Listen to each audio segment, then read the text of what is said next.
بسم الله والصلاة والسلام على رسول الله. المشتركين جدد نقول لكم مرحبا بكم، متابعيني نقول لكم دمتم أوفياء للقناة.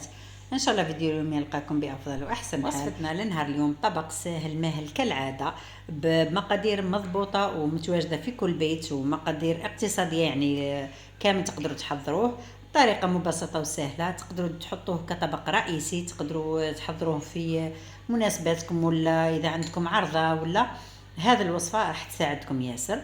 وتقدروا ترافقوه كذلك بعدة أنواع نتاع المرق. أنا اليوم رافقته مع مرقة زيتون، تقدروا نتوما ديروه بأي أو أي صلصات أخرى، هنا يبقى لكم اختياري. بلا ما نطول عليكم نبداو على بركة الله في المقادير. نحتاج فيها 4 صدر دجاج مقطع كما راكم تشوفوا هكذا، نضيفوا له حبة بصل صغيرة، نضيفوا له ملح، كمون أخضر وفلفل كحل وسنة ثوم. تقدروا كذلك 6 ولا 8 حبات زيتون، جبن مبشور، معدنوس، وحده شاف، وحده ياورت ناتور. هذو هما المقادير كامل. نبداو اول حاجه نقلوا البطاطا، نديروها مربعات صغيره على هذا الشكل، ونرجعوا للمكونات الاولى. راح نضيف عليهم وحده علبه ياورت ناتور ونخلطوهم في الخلاط الكهربائي، لازم يتخلطوا مليح. وهذا هو القوام تاعهم. نخلوهم على جنب، ونروحوا بعد ذلك نجيبوا 4 حبات بيض هكذا، نحطوهم في اناء ونضيف عليهم هذاك الخليط اللي كنا رحيناه في الخلاط الكهربائي، ونخلو شويه يعني مش ياسر.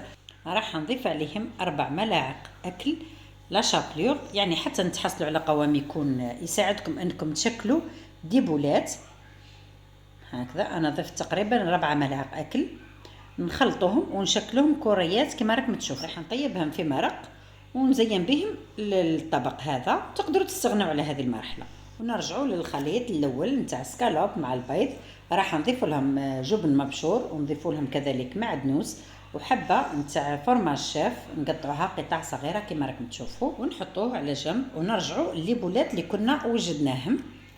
راح نطيب كما قلت لكم شويه على مرق، ونصف الاخر راح نقليهم في الزيت هكذا. وهذا هو شكلهم بعد ما تقلاو في الزيت. نروحوا بعد ذلك نحتاجوا المول اللي راح نزينوا به هذا الطبق. انا هنا عندي مول صغير ومول عائلي تاع المسكوتشو عادي، انتوما هنا على حسب واش عندكم. لا عندكم المول تاع المسكوتشو عادي ولا اي مول اخر تقدروا ديروه. انا هنا عندي مول صغير ومول كبير، راح نديرهم في زوج هكذا. نبداو اول حاجه الخليط الاول اللي حطينا فيه البيض او والسكالوب ولا الجبن مبشور، نحطوا كميه قليله كما راكم تشوفوا، ندوروها على كامل المول كما راكم تشوفوا. بعد ذلك نحطوا قطع من الليبولات اللي كنا قليناهم في الزيت، ونعاودوا نصبوا عليهم الخليط الاول نتاع الجبن والسكالوب ولا البيض بهذا الشكل. نغطوا الليبولات هذو كامل هكذا. بعد ذلك راح نضيف عليهم حبات من البطاطا اللي كنا قليناها كذلك مربعات صغيره هكذا، ونضغطوا عليها بشوي حتى تحسوا انه البطاطا يعني دخلت شويه في البيض باش تلصق لكم للطبق هذا، باش يلصق كامل مع بعضه ونتحصلوا على كيكه مالحه او مسكوتشو مالح هكذا. نفس العمليه راح نديرها في المول الاخر، وانتم كما قلت لكم ديروا اي مول عندكم. نحطوها طيب في الفرن على 180 درجه. كي تشوفوها طابت من تحت وعلى الجناب زيدوا كيف حمروها من فوق. بعد ما تطيب مباشره ديروا بالسكين على الحاشيه كامل هكذا، تنحوها باش البيض اللي يلصق يتنحى، وجيبوا صحن وقلبوها بهذا الشكل هكذا.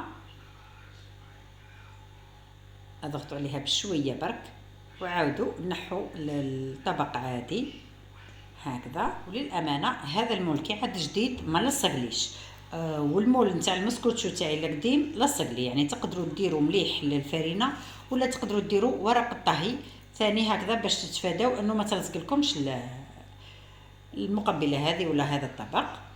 وفي الاخر خلاص تقدروا تدهنوها بشويه زبده كما درت انايا، وتديروها بالشاليمو هكذا، ولا ترجعوها للفرن تعاود تتحمر. والتزيين كما قلت لكم انا زينتها اليوم بشويه زيتون، درت مرق زيتون مع الليبولات اللي كنت لحتهم مع المرق. مرق عادي ابيض يعني ما درتش حاجه كبيره، فقط بصل وثوم شويه ملح شويه فلفل كحل وطيبتهم، وطيبت فيهم هذوك الليبولات. وهذا هو شكلهم. شوفوا بعد ما نفتحوها شوفوا كيفاه تجي. هادو لي بولات شوفوا كيفاه يجوا، جاو ما شاء الله. تقدروا ديروهم بالفيونداشي، تقدروا ديروهم بسكالوب، هنا لكم الاختيار. جات وصفه يعني ما شاء الله، جات بنينه خفيفه وثمثم توجد، يعني ما طولش ولا غير ثمثم. يعني ما كنتش اصلا ناويه ان نسجل هذا الفيديو، ومن بعد هكا في اخر لحظه عدت نخدم ونسجل فيه. هذه هي، حبيت نفيدكم معايا، تقدروا تحضروه كطبق في شهر رمضان المبارك. هذه هي وصفتنا لنهار اليوم، نتمنى نكون فدتكم ولو بالقليل. ما بقى لي غير نقول لكم لا تبخلوا علينا بالاعجاب والاشتراك في القناه، وفعلوا الجرس ليصلكم كل جديد، وبارطاجوا لتعم الفائده. وصحه فطوركم، صحه سحوركم، صحه رمضانكم. رمضان مبارك علينا وعليكم وعلى الامه الاسلاميه كامل، والسلام عليكم.